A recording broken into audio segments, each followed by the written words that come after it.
The future is a tricky thing because you never really know what's going to happen, but you can make plans in accordance with the future. And this is going to be about the plans for the future. The plans, namely, being the immediate plans. So thus far, I've been recording 1 hour of footage per episode, but instead, I'm thinking I'm going to record 2 hours of footage per episode, so that it doesn't take 80 days to get through Octopath Traveler. This is like an 80-hour game, and I do not want to spend 80 days just putting out one game. So I'm going to, after these initial episodes, after episode 12, it should be 2 hours of footage edited down to fit one episode. I'm going to stick with the daily uploads for as long as I can. If need be, it'll just be every other day. And at that point, I might, in order to make sure I'm still ahead of the game, I might record 3 hours of footage instead. Because the visual component of the videos are less important than the audio aspect, which is what I'm focusing on. And this is going to be another aspect I'm moving forward, is that I'm going to focus less on talking about the game itself. If there's topics about the game that I can think of to talk about, I will. But for now, it's mostly just this is, instead of it being background noise, it's background visual, with the noise being the thing that's the key to the actual viewing experience. Let's see. I'm looking over my notes, and that covers the two first things. Yeah, it's going to take less time to record. It's also going to make it just easier so I can focus on the individual videos themselves, because I can spit these out fairly fast if I have to dedicate less time to turning more, because if I'm just reducing 2 hours of footage into one 15-minute or so video, that's less effort than trying to go through every single hour of footage and doing it. So hopefully it's better for the viewer, and hopefully it's better for me. I've also noticed that in the last week or so of the videos, because I this as the time of recording this, I've got 7 episodes out. Episode eight's coming out in about an hour from when I'm recording this, and so I have noticed that the videos that perform the best tend to be the ones with the wackier titles. Those are the ones people are clicking on, and so I might have to try and put wackier. I might have to focus even more on the wackier aspects of the videos. Every single title is a quote from inside of the video, so it's a taste of what's to come. So I might focus more on the wild bullshit that I say. And so, hopefully, to get more clicks, more views, I would like more subscribers. It would be nice to have 10 subscribers before the end of the month, but that's a hard ask. The second half of this video, which is going to take the longest because it's a list, essentially, is going to be the games I have planned for the immediate future. Now, mind you, the immediate future is going to be probably 1 to 2 years, because I have a lot of long games that I want to play through. And the list is insane. The full list is like 123 games or something. I don't know if I've covered all the games, as in, I don't think I've talked about all the games I have planned, but right here, I'm going to go ahead and talk about the games that I have planned in the immediate future. And that, I'm going to go down the list. I believe these are alphabetical, because that's the way they store in Obsidian. So, down the list, alphabetical, games I'm going to be covering, not necessarily games in order of which ones I'll be covering first. A Year of Springs, which is about, the crux of it, if I remember right, is about a trans woman who, I believe her friends want to go and have a spa day with her, but because of regulations and such, she would be unable to access the hot springs or something like that. It's complications involving a young trans woman, and that's fascinating to me.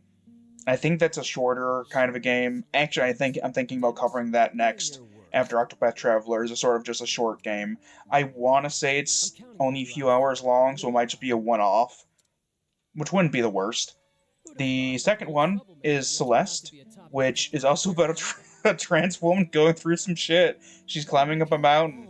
I don't, yeah, in game, I don't believe she was ever confirmed to be trans, but out of game, there's been context. Plus, I believe the developer also came out as trans. I believe she said that it wasn't, the game didn't help her come out. It's just a funny coincidence. But as a fellow creator of things, I'm kind of sitting here and I'm like, did it not help you? I feel like it did. It probably did on a subconscious level. Celeste is a platformer, jumping around, going mountain. I heard it's hard as fucking balls, so I'm gonna have to get back into doing platforming. I haven't really Oh man, I haven't really played a full Does is Rogue Legacy technically a platform? I should do those games too. Rogue Legacy. Speaking of, I learned that my birth giver died back in 2016 while I was playing the game that I just said, Rogue Legacy. I was playing Rogue Legacy, and I was listening on Spotify to Medicine by Daughter. That song I found that song because, oh hell, wasn't one of her songs in the Umbrella Academy? But also Joji did a cover, or like a remix of Medicine, and they're both beautiful in different ways. Anyway, yeah, that was the last like real platformer I played. I've tried playing again recently. It feels I have an Xbox controller, Xbox One, it's like the Pro controller or something. It was a gift from a friend, but I plan on getting like a PS5 controller or something. I just feel more comfortable holding a PlayStation controller. After Celeste, we have Coffee Talk, which is, I believe you play as like a barista or something, and you talk to people. It's, is it like a visual novel? I know it's a story-focused one. You make their drinks and all that, and it's urban fantasy, I want to say, and that's gonna be a fun little game. I don't know how little it is though. I think that Celeste is probably gonna be well like 10 to 20 hours or something like that. Coffee Talk was probably like I could open up the files and stuff, but I don't want to click. I feel bad about clicking. But then again, I'm gonna have to if I play an actual game where I need to use my keyboard and mouse, I'm gonna have to click anyway. So I could do that in the future. Dragon Age Origins is going to be a long game. That's what I think the base game is what like 40 to 60 hours, and then Awakening is pretty lengthy. I might do the other DLCs too. I know the Witch one is story relevant. The other ones are more. I mean, they're all story things. One of them doesn't matter as much as the others. I don't think the Flesh Golems or Atronachs, where they were called, really show up later in the games. That was sort of like a lead that didn't really go anywhere. I don't think. One of them's a prequel. I know that's about Liliana, I think is her name. And the other one is a sort of side game where it's like, oh, he plays the bad guys. And there's that one with the Keep, I think. The one with the Blood Mage dude.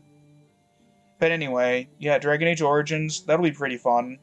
I'll probably put some mods on to, like, enhance the graphics and make it play better. That one I'm gonna have to play with keyboard and mouse. But because it's like a tactical sort of game, you can, like, pause it and stuff and choose your attacks. I'll probably play it on a fairly easy difficulty just because I want to see on PC the friendly fire is active during normal difficulty, and I don't want to deal with that because I'm probably going to play as a mage. Mages are my jam. After Dragon Age Origins, we got Dust and Elysian Tale. I remember with my old man playing this. I don't know if he finished it. I think he did. I'm not exactly sure. But it's kind of in the... what would you call it? It's an adventure game. It's sort of like Rayman. I kind of want to do Rayman on this channel too. There's so many games I want to do just because it's like...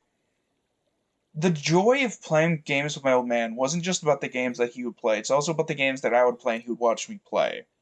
I never got around to playing Rayman, the newer ones. We would play Rayman on like the PS, what was it, 1 or 2? I can't remember.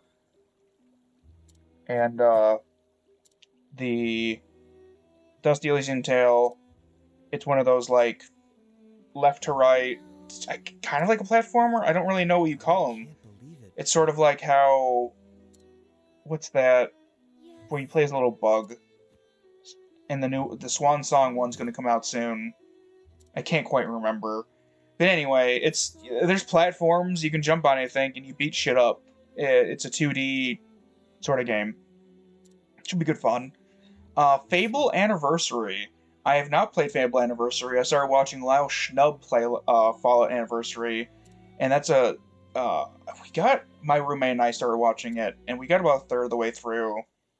I played the Game of the Year edition of Fable, or whatever it's called, the equivalent of that the original Xbox. But I played that on the Xbox 360 because we only had original Xbox for like I think a month. My old man missed a payment or whatever, and he couldn't afford to keep the Xbox. Yeah, that we were one of those families. Let's see. Yeah, not much I can say that hasn't been said about Fable Anniversary. With these RPGs, I'll try and play a character that my old man would have played. Which, saying that, oh hell, he wouldn't really play a mage, so Dragon Age Origins might not play as a mage. But I'll see what works best. After Fable Anniversary, we have Fallout 3, which there is a mod I'm tempted to play with that isn't. So I'm fine playing with mods that aren't strictly just the improvements on the vanilla. I'm already going to play Fallout 3 with Tale of Two Wastelands, so that it's being ran in the New Vegas version of the engine, slightly revamped, and just runs a little better, and some other cool improvements. But I'm thinking about running Fallout 3 with, I believe it's called Claim the Capital.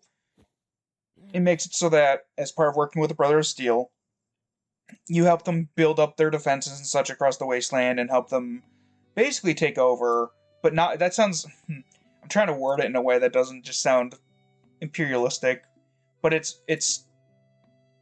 fleshes them out in such a way that, kind of like the Midwestern Brotherhood of Steel from Tactics, they lay claim to the territory. It's very feudal kind of stuff, but I'm gonna try to run them in a way that's as ethical as I can, because I've heard that you can, in fact, run it as ethically as you desire.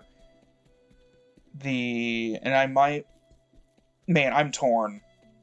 He didn't really want to play the Fallout game. He tried playing some of the Elder Scrolls games, but should I be pigeonholed into doing a melee build for Fallout 3? I'm not sure.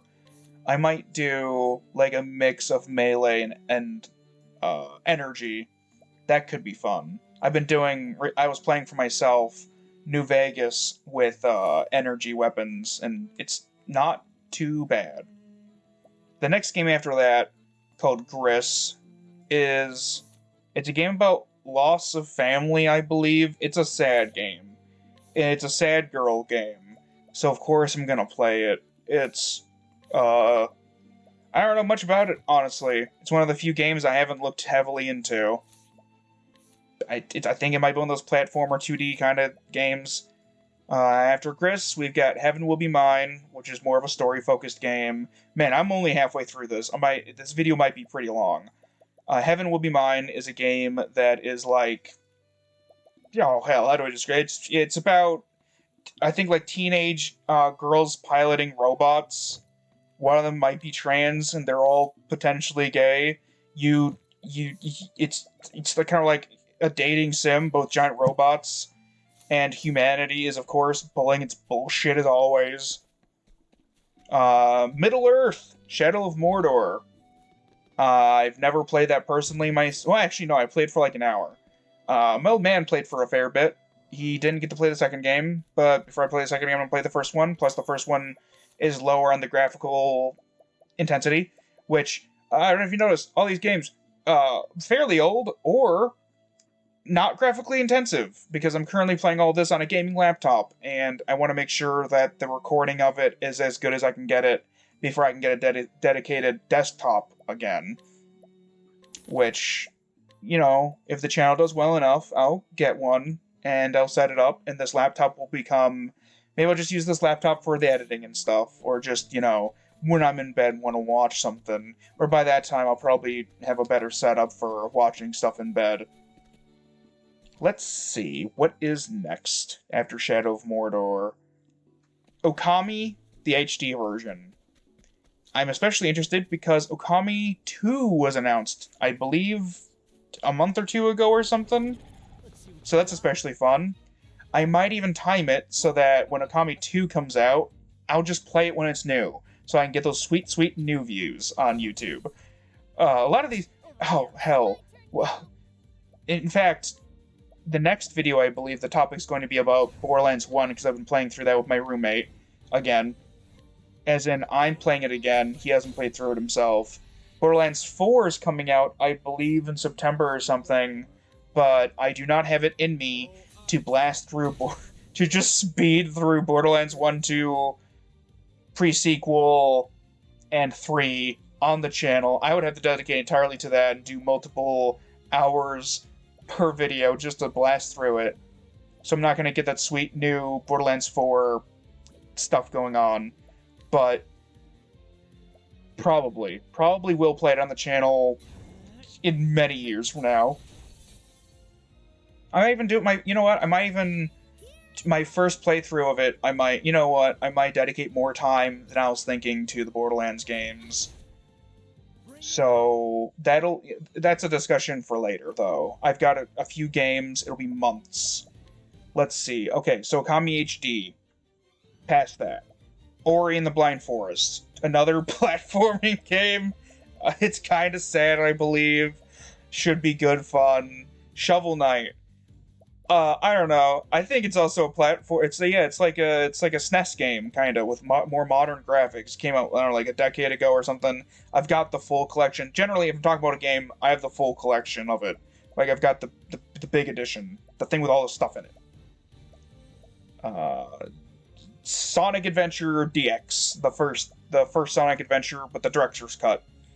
I've got videos on how to mod it so that it looks better and runs better and some other stuff. It might return cut content or something. Basically, fans revamped it so it's better. So I'll be playing through with that. After that, another huge game. Another game that's gonna... Man, it's gonna be 80 hours. It's The Elder Scrolls 3 Morrowind. I am so inundated with Elder Scrolls lore. I nearly share a birthday with it. It's only like, let's see, I believe it's like 5 days younger than me. I just love the Elder Scrolls so much, and I writhe in agony every single time I think about the fact that there hasn't been a new mainline Elder Scrolls title in 14 fucking years, and it causes me more psychological pain than it should. That's going to be lightly modded. It's going to be in the OpenNW engine so that it runs better, performs better, all that fun jazz. Onwards and upwards to Wolf Among Us. Wolf Among Us 2 might come into existence some point. My old man played Wolf Among Us 1 a bit. His timing was too bad. He couldn't really play through it properly. So I'll finish it in his stead. Finally, Yakuza 0. Yakuza 0 is the prequel to the original Yakuza. Pretty great jumping on point for the series. There's like 14 fucking games now. I checked it. There's like 14 of them. By the time I get through the games that currently exist in the Yakuza series, there's going to be like 15, 16, maybe even 17 games. It's probably safer to say there's going to be like 4 more games that come out. So yeah, that's what's currently on the plate. This episode's getting pretty long. I'm thinking after Octopath, I'm gonna do A Year of Springs, then I'm gonna do Yakuza 0. So that's my games for the next 3 to 4 months. Peace.